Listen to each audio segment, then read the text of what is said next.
Students हमने अपनी last video में जो टॉपिक ख़त्म करा था वो था मेल रिप्रोडक्टिव वॉल, स्टेमन, एंड्रोशियम।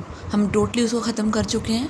हमने जो लास्ट टॉपिक ख़त्म करा था वो था माइक्रोगेमीटोजेनेसिस, राइट। अब हम स्टार्ट करने वाले हैं next topic, that is a female reproductive wall, gynoecium. Clear? याद है आप लोगों को? हम लोग एसेंशियल वर्ल्स पढ़ रहे हैं। मेल रिप्रोडक्टिव वर्ल हम पढ़ चुके हैं। अब हम स्टार्ट कर रहे हैं female reproductive whorl, gynoecium, right. See, gynoecium, it is basically the group of pistils और the group of carpels, right? So gynoecium is basically the whorl which represents a female component of the flower, right? it में ये भी हो सकता है बेटा कि gynoecium में एक ही कार्पल हो या gynoecium में काफ़ी ज़्यादा कार्पल्स हों। तो ये कंपल्सिव नहीं है कि gynoecium में हमेशा बहुत ज़्यादा कार्पल्स होंगे। इट में है one carpel also, right. gynoecium consists of one or many carpels, right? इसी के बेसिस पे हम कह सकते हैं gynoecium can be monocarpellary having single carpel,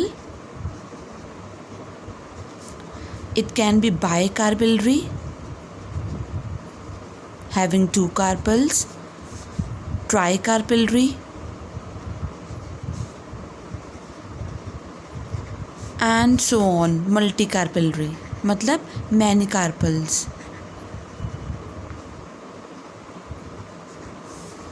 right? so जो कार्पल है गाइनोशियम में, कार्पल एक भी हो सकता है, बहुत सारे भी हो सकते हैं, right? each carpel represents microsporophyll, right?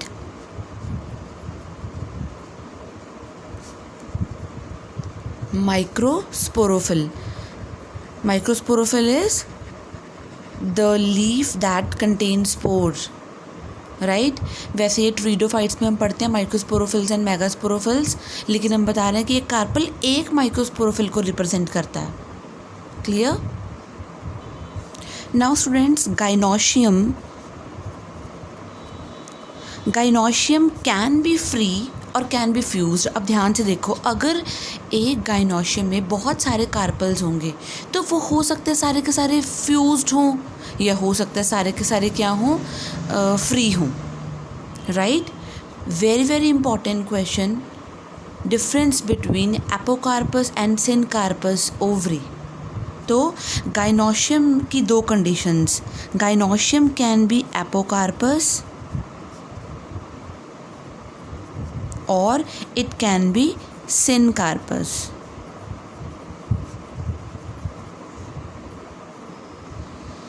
Right. बेटा apo means separate, right. Syn मतलब विद और फ्यूज्ड। अब आप समझ चुके होंगे कि एपोकार्पस में सारे के सारे कार्पल्स क्या होंगे, फ्री। सो इन एपोकार्पस कंडीशन, एपोकार्पस में कार्पल्स आर फ्री। स्टूडेंट्स, मैं आपको ये बता दूं कि जो पिस्टिल होती है उसकी स्ट्रक्चर कैसी होती है, अभी मैं सिर्फ आगे करवाऊंगी। Ovary, style and stigma. बेटा एपोकार्पस कंडीशन में ओवरीज का फ्री रहना बहुत ज़रूरी है। स्टिग्मा और स्टाइल फ्यूज्ड हो सकते हैं, इट मे और may not be fused, right. Compulsive condition क्या है, ओवरीज का फ्री रहना। मैंने यहाँ पे पूरी लिखा है कि कार्पल्स आर फ्री, बट मैं ये लिख रही हूँ ovaries must be free, however styles and stigma can be fused, it can be fused, right बेटा, एपोकार्पस कंडीशन एक प्रिमिटिव कंडीशन है, मतलब एडवांस कंडीशन नहीं है, ये पहले आई थी। Syncarpous is advanced condition, right, it is primitive condition. और एपोकार्पस कंडीशन से कैसा फ्रूट बनता है students? Aggregate fruit, aggregate fruit. ये आपने प्लस वन में पढ़े होंगे एग्रीगेट फ्रूट, राइट, याद होगा, इटैरी ऑफ बेरीज, याद है। तो इससे कैसा फ्रूट बनता है? एग्रीगेट फ्रूट, क्योंकि हर एक ओवरी ने अपना अपना छोटा छोटा फ्रूट बनाना है, तो उसकी ग्रुपिंग से एग्रीगेट फ्रूट बनेगा। तो ये देखो, ये है हमारे पास ये वाली कंडीशन, ये एपोकार्पस कंडीशन है सारी की सारी। क्या है ये? Apocarpous condition. और इसमें हमने क्या करा हुआ है, ये देखो, ये ओवरीज को, कार्पल्स को फ्री दिखाया हुआ है। देखो ये रही carpels, carpels are free, right. Now students, अब हम बात करेंगे सिनकार्पस की। हम बात कर ही चुके थे, सिन मतलब विद और फ्यूज्ड, तो carpels are fused here, right. अब आपको याद होगा यहाँ पे कंडीशन नेसेसरी क्या है? फ्यूजन की। तो ओवरीज तो क्या होने चाहिए? Must be fused, but style और स्टिग्मा फ्री हो सकते हैं। Style and stigmas can be free, right. और स्टूडेंट्स, ये एक एडवांस्ड कंडीशन है। प्रिमिटिव कंडीशन कौन सी थी? यस, एपोकार्पस कंडीशन वाली। यहाँ पे जो फ्रूट बनेगा वो कैसा बनेगा? Fruit is simple. Aggregate fruit किस में बन रहा था? एपोकार्पस में। क्लियर। अब हम करेंगे एग्जांपल्स इनकी। बेटा, एपोकार्पस कंडीशन किस में मिलती है? रोज़ में, लोटस में, एक प्लांट है माइकीलिया, उसमें, राइट। सो रोज़, लोटस, माइकीलिया, एक और रैननकुलस, बटरकप बोलते हैं इसको, रैननकुलस, बटरकप, राइट। जो हमारे पास सिनकार्पस के एग्जांपल है, जैसे कि पैपावर, पैपावर सोमनिफेरम। ये क्या है बेटा? Papaver is Poppy plant, Poppy, right. Another example is hibiscus. Students, hibiscus क्या है? हिबिस्कस रोजा साइनेंसिस इज़ चाइना रोज़ और शू फ्लावर। क्लियर। तो यहाँ तक हमारा difference between apocarpous and syncarpous ovary हो गया। ये देखो सिनकार्पस कंडीशन, राइट, ये सिनकार्पस ओवरी है,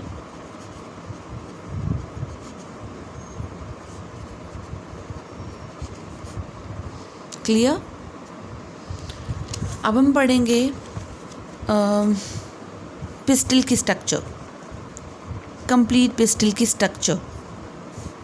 बेटा, पिस्टिल में हमारे पास 3 पार्ट्स होते हैं, 3 डिस्टिंक्ट रीजन्स होते हैं। एक होता है ओवरी, एक स्टाइल, और एक होता है stigma. So ovary, style and stigma. Ovary के नीचे क्या होएगा बेटा? थैलेमस। याद होगा आप लोगों को। ये देखो, अगर ये फ्लावर है,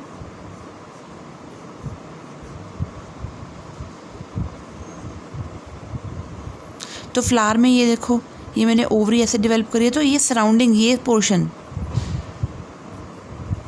ये वाला, this one is thalamus, right. तो ये रहा, ये मैंने बनाया है thalamus, this is ovary,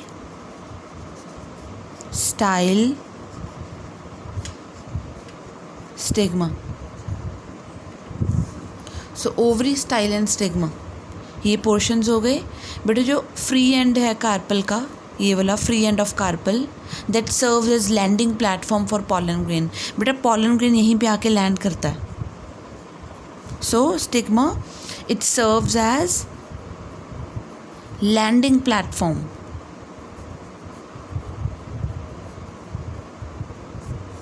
for pollen grains, right?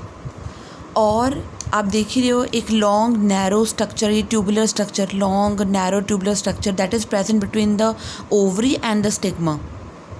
Ovary and stigma के बीच में ये आप लॉन्ग नैरो स्ट्रक्चर देखो, this is called as style, right?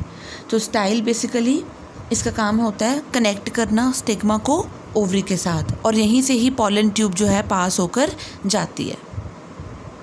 Clear? Last portion है ये वाला, that is ovary, the basal swollen portion. So ovary is the basal swollen portion. So the basal swollen portion that bulges, काफ़ी जैसे हम कहते हैं मोटा सा पार्ट है, बल्ज्ड पार्ट है of the carpel, it is called as ovary, right? Ovary के बीच में बेटा ओवेरियन कैविटी होती है, लॉक्यूल होता है. So ovarian cavity, ovary contains ovarian cavity in it.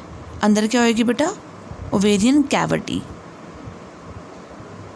जिसे हम बोलेंगे ovarian locule, right? So ovary contains ovarian cavity और ओवेरियन लॉक्यूल. जो बेटा जो ओव्यूल्स होते हैं ना, ovules they are actually found in the ovarian cavity, यानी कि इनसाइड क्या मिलेगा हमें? ओव्यूल्स. सी,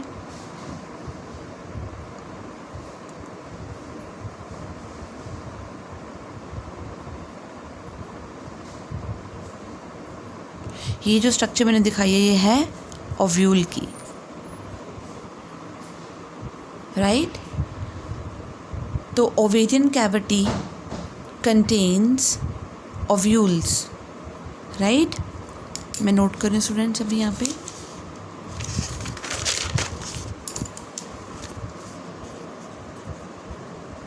ओवेरियन कैविटी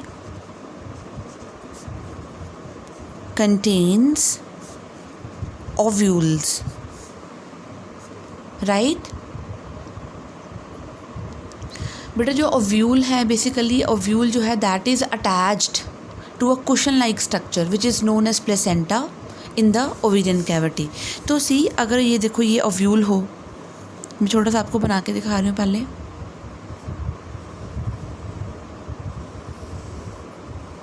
ये ओव्यूल बनाया मैंने रफ सा. ओव्यूल जो है वो किस में है? ओवरी में है. This one is ovary.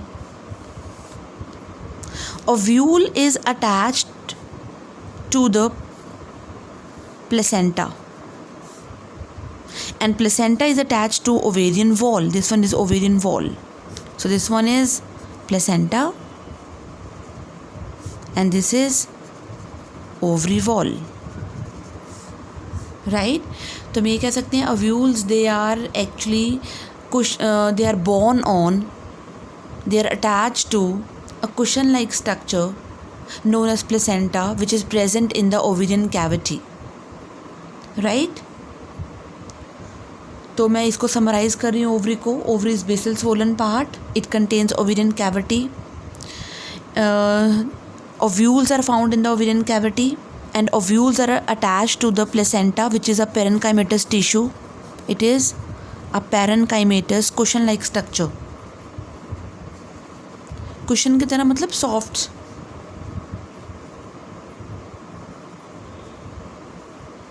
cushion like structure, right? So बेटा ओवरी जो है that may contain just one ovule. एक ओवरी में एक ओव्यूल भी हो सकता है, एक ओव्यूल में एक ओवरी में एक से ज़्यादा ओव्यूल्स भी हो सकते हैं. सो एन ओवरी contain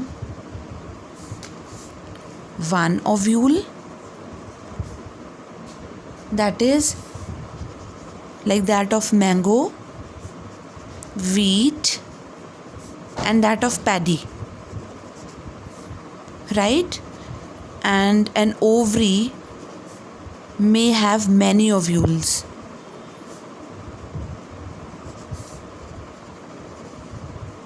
बेटा मैंगो में एक ही सीड होता है ना, यस, तो उसमें ओव्यूल भी कितना होगा, एक, क्योंकि हमें पता है ovule after fertilisation become the seed.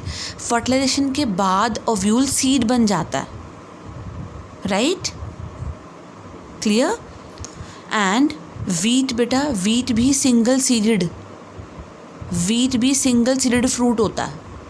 अब कंप्लीट वीट का एक दाना एक फ्रूट होता है, कैरियोप्सिस, पढ़ा होगा आप लोगों ने. पैडी भी, यानी कि एक जो राइस का दाना है that is itself is a fruit, right, single seeded fruit होता है वो. सो एन ओवरी में कंटेन मैनी ओव्यूल्स. तो सोचो जिसमें ज़्यादा सीड्स होंगे, वाटरमेलन, यस, उसमें कितने सारे सीड्स होते हैं, मतलब उसकी ओवरी में इतने सारे ओव्यूल्स होंगे, वाटरमेलन. Papaya, right. इसके अलावा orchids. So these are some of the examples of the fruits that have many seeds. Ultimately their ovary contain many ovules, right? Clear students? तो अब हम पढ़ेंगे बेटा structure of ovule topic next. Very very important, structure of ovule, right? But जो ovule होता है ना, अब ध्यान से देखना, ओव्यूल जो है वो है इंटैगुमेंटेड, मतलब कवर्ड, इंटैगुमेंटेड मेगास्पोरेंजियम. अब आपको याद करना है, एंथर में हमने कितने माइक्रोस्पोरेंजियम पढ़े थे, चारों कॉर्नर्स पे थे, 1 2 3 4, याद करो माइक्रोस्पोरेंजियम. यहाँ पे हम कह रहे हैं कि जो ओव्यूल है दैट इज़ इंटेगुमेंटेड मेगास्पोरेंजियम है, राइट. जो ओव्यूल है बेटा वो कब डिवेल्प होता है, ओव्यूल कब डिवेल्प नहीं होता, ovule develops after, ovule developed into seed after fertilization. So ovule after fertilisation become the seed and ovary after fertilization क्या बन जाती है बेटा, fruit. So ovule develop into seed after fertilization, right. मैं अभी आपको बता के चुकी थी कि ओव्यूल जो है that is attach to placenta, right. और प्लेसेंटा किससे अटैच होता है, ओवरी वॉल से. स्टूडेंट से हम कर चुके हैं ऑलरेडी, राइट. मैं आपको ओव्यूल की स्ट्रक्चर पढ़ा रही हूँ और मैं आपको बता दूँ, एक टिपिकल एंजियोस्पर्मिक जो ओव्यूल होता है वो ओवॉइड शेप का होता है.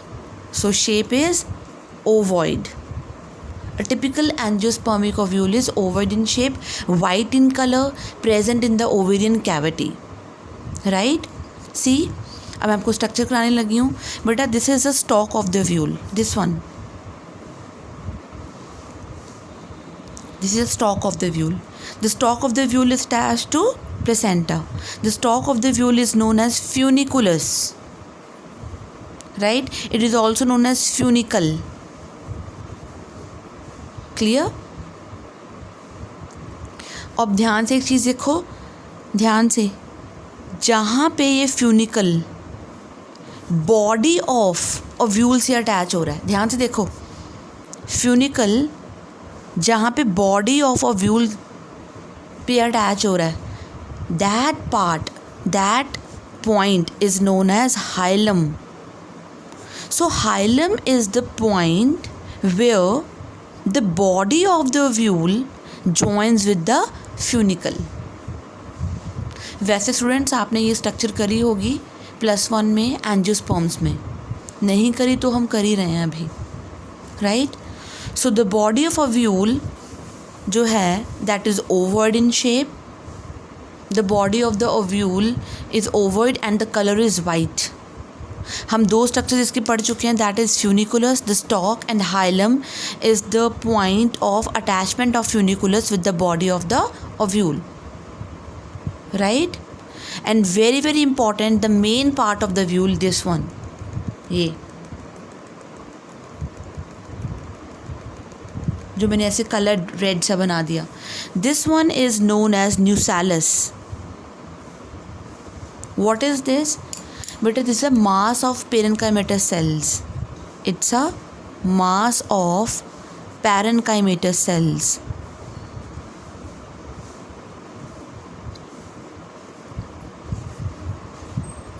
Right? Nucellus is a main part of the ovule. Right? Nucellus is covered by coats. देखो ये nucellus है तो ये बाहर क्या है, आपको coats नज़र आ रहे हैं. स्टूडेंट्स ध्यान से देखो, ये आपको कोट्स नज़र आ रहे हैं. राइट? ये कोट 1 भी हो सकता है, 2 भी हो सकते हैं, 3 भी हो सकती हैं. राइट? ये हम पढ़ेंगे अभी. इनको हम इंटैगुमेंट्स कहते हैं. तभी तो हमने ओव्यूल को क्या बोला था, इट इज़ इंटैगुमेंटेड मेगास्पोरेंजियम. राइट? अब आती है ये बात न्यूसेलस की. बेटा न्यूसेलस जो है वो 2 तरह का. Nucellus, it is of 2 types. That is crassinucellate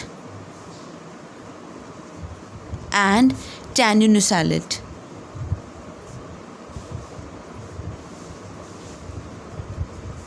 क्रासिनुसेलेट अगर मैं बोलूँ न्यूसेलस क्रासिनुसेलेट है तो इसका मतलब है न्यूसेलस बहुत मैसिव है, बहुत ज़्यादा है, क्वाइट अबंडेंट है. राइट? अगर मैं बोलूँ टेन्यूनुसेलेट कंडीशन है तो इट मीन्स न्यूसेलस क्या है, थिन है. राइट? न्यूसेलस क्या होगा, मतलब thin. So nucellus is the main part which will provide nutrition to the ovule. तो न्यूसेलस का काम क्या है बेटा, ओव्यूल को क्या प्रोवाइड करना, न्यूट्रिशन प्रोवाइड करना. So this will provide nutrition to ovule. Right? अब हम बात करेंगे न्यूसेलस के बाद क्या है. न्यूसेलस के बाद आप देख लो स्टूडेंट्स, ये जो है this one is the outer integument and this one, ये वाली, this one is the inner integument. outer integument and inner integument. Integument is basically the covering. Right? Covering होती है. So यहाँ पे मैंने कितनी इंटेगुमेंट्स बनाई हैं, 2. तो ये कैसा व्यूल हो गया, बाईटैगमिक.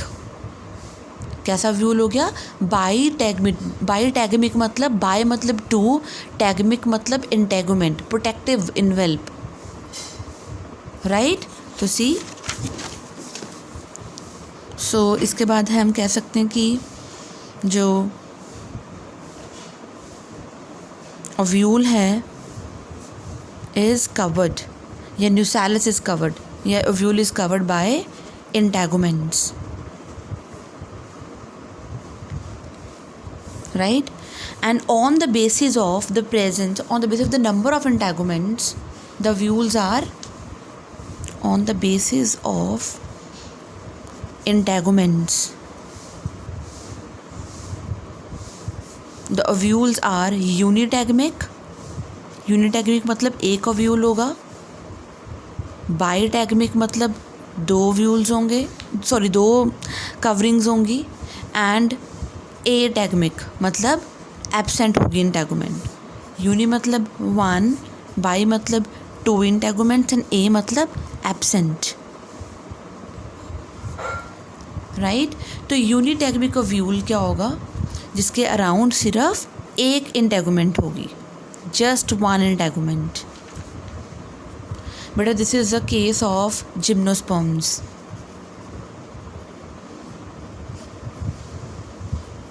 जिम्नोस्पर्म्स में नेक्ड ओव्यूल्स होते हैं ना, उनकी एक इंटेगुमेंट प्रेजेंट होती है. बाईटैगमिक तो मैंने अभी आपको ड्रॉ करके ही दिखाया है. राइट? बाईटैगमिक ओव्यूल्स में कितनी इंटेगुमेंट्स होंगी, 2 integuments. So ovule is covered by 2 integuments. So here the example is most of the angiosperms, most of angiosperms, even Capsella, Capsella bursa, even monocots भी, सब में 2 इंटेगुमेंट्स. एटैगमिक मतलब integument is absent. So ovule is not covered by any integument. Example is santalum. Beta santalum is chandan. Another example is Loranthus. Another example is Olex. Another example is Lyrisma.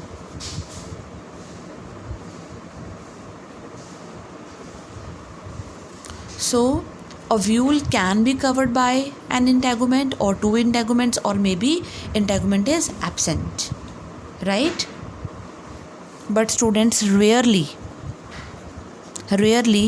an ovule is covered by three integuments. Yes, rare होता है, and it is found in Asphodilus. And then the ovule is known as triategmic. But ये काफ़ी rare होता. और ये एक case है लीची का. बेटा लीची का जो पोर्शन हम खाते हैं ना, वाइट सा पोर्शन, एक्चुअली वो उसकी थर्ड इंटेगुमेंट का पोर्शन होता है. उसको हम बोलते हैं एरल. क्या बोलते हैं? Aril. So aril is basically the type of the third integument which develops from the funiculus at the base of the ovule. तो उसकी कहाँ से डिवेल्प होती है aril? Aril develop from the base of the funiculus, right. तो हम इस integument की बात भी कर ली कि ट्राइटेगमिक ओव्यूल भी हो सकता है, बट ये काफ़ी रेयर होता है, राइट. स्टूडेंट्स, अब डायग्राम पे देखो. माइक्रोपाइल, सी द इंटेगुमेंट्स देखो पूरे ओव्यूल पे कवर्ड हैं except the place one, narrow pore. The integuments leave a narrow pore and this is known as micropyle, and it is the region from where the pollen tube enters. पर ये ज़रूरी नहीं है. Sometimes जो है pollen tube side से भी enter कर सकती है, चिलाजा से भी एंटर कर सकती है, but basically this is the region, right? So integuments have a narrow pore which is called as micropyle.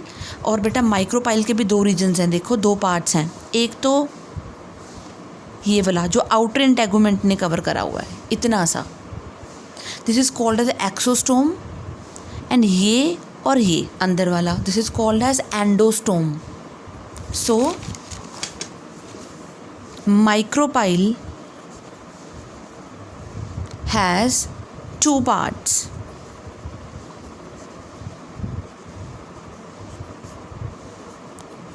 एक्सोस्टोम and endostome. Exostome is the outer region surrounded by outer integument.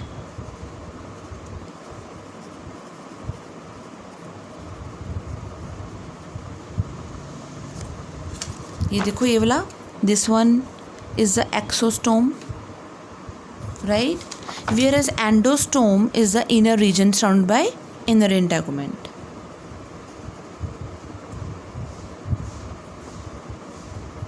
Surrounded by inner integument, right? तो micropyle के भी दो parts हो गए, right? And the place which is exactly opposite to micropyle, it is chalaza, right? And chalaza is the place of origin of integuments. Is a place of origin of integuments,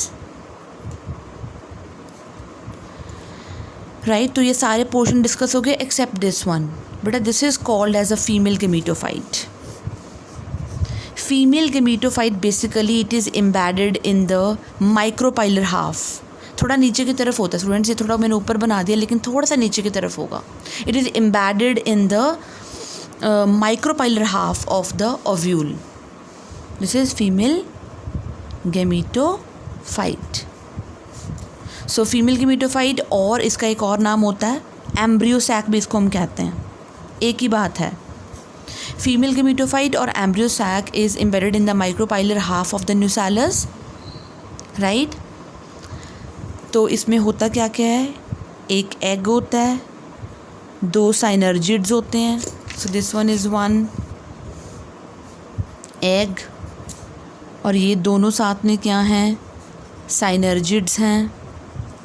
इस दोनों तीनों को, egg plus two साइनर्जिड्स को हम क्या बोलते हैं? Egg operators. Centre में दो पोलर न्यूक्लियाई होते हैं, और यहाँ पे 3 सेल्स होते हैं, these are known as antipodal cells. क्या कहते हैं इनको हम? एंटीपोडल सेल्स बोलते हैं, राइट? क्लियर है ये बात? तो हमने यहाँ पे एम्ब्रियो सैक की भी डिस्कशन कर ली अभी, राइट? अभी हम एक चीज़ की बात करेंगे। देखा आपने, मैंने एक डार्क से स्ट्रक्चर यहाँ पे बनाई हुई है, लेकिन इसको एक्सप्लेन नहीं करा, बट इसको बोलते हैं रैफे। मैं बताऊँगी अभी आपको रैफे क्या चीज़ है। रैफे बेटा मोस्टली क्या होता है, मोस्टली जो इन्वर्टेड ओव्यूल्स होते हैं, in ovule of most of the plants, funiculus, देखो funiculus is attached to main body of the ovule. देखो funiculus, it is attached to main body of the ovule, but it runs for some short distance, ऊपर तक जा रही है, at the lateral side to form a ridge. तो आप imagine करो ये ओव्यूल है, अगर ऐसा ये ओव्यूल है तो ये साथ में ऐसी रिज सी होगी, ये जैसे मैंने ये सपोज ये पेन रखा है, साथ में ऐसे रिज ऊपर तक जा रही है, राइट?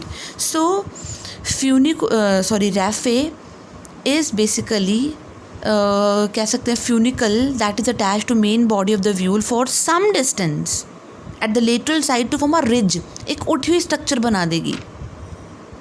लाइक इमेजिन करो पूरा राउंड सीड या ओव्यूल, उसके ऊपर ऐसे कोई स्ट्रक्चर लेटरल साइड पे ग्रो कर रही है, उसको हम बोलेंगे raphe, right? Clear? The base of the ovule is basically chalaza को हम बेस मानते हैं, राइट? और इंटैगोमेंट्स जो हैं जहाँ पे एब्सेंट होती है उसको हम क्या बोलते हैं बेटा? उसको हम बोलेंगे यस माइक्रोपाइल, राइट? क्लियर? तो बेटा हम यहाँ पे ओव्यूल की स्ट्रक्चर जो है वो ख़त्म कर चुके हैं, राइट? तो हमने इस वीडियो में female reproductive whorl of the flower को स्टार्ट करा है, पिस्टल्स की टाइप्स, एपोकार्पस, इनकार्पस। उसके अलावा हमने पिस्टल की स्ट्रक्चर और ओव्यूल की स्ट्रक्चर यहाँ पे ख़त्म कर ली।